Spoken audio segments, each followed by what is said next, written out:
The first person to orbit the Earth was a Soviet cosmonaut by the name of Yuri Gagarin on April 12, 1961. Gennady Padalka, a Russian cosmonaut, has been in space longer than any other human being.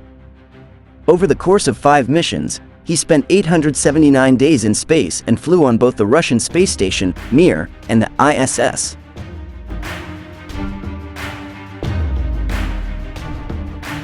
There is a phone on the International Space Station.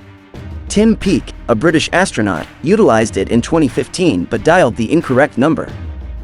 "Hello, is this planet Earth?" he asked. It was presumed to be a prank call by the person on the other end of the line. John Glenn was the first American to orbit planet Earth in a spacecraft named Friendship 7.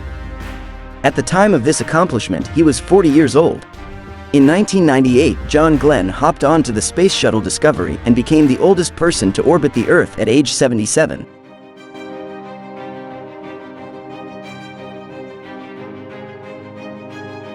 In space missions, 18 people have lost their lives. Only 3 of those 18 have passed away in orbit. The other 15 either died immediately after takeoff or during the descent to Earth. You might imagine that the International Space Station orbits Earth way up in deep space. That's not true. The ISS orbits the planet at a height of 205 to 255 miles, which is roughly the driving distance from Cleveland to Cincinnati, Ohio.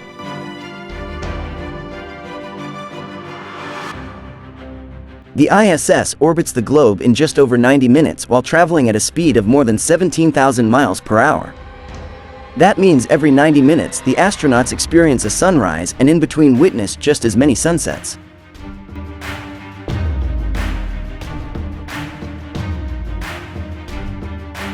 The Soviets thought dogs were more suitable for space travel than other animals.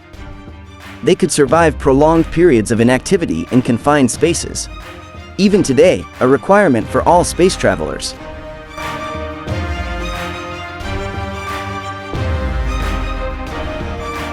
Because female dogs can urinate in any position, the Soviets preferred to send them into space.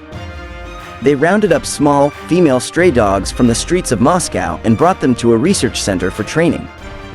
Engineers actually designed spacesuits specifically for female dogs. There was no room in cabin for dogs to raise one leg. The Soviets decided to employ canines to test space, whereas the Americans sent monkeys for their space missions. Most of the missions were suborbital, which means that instead of orbiting the Earth, the rockets only rose to a height of around 300 miles before falling back to the ocean.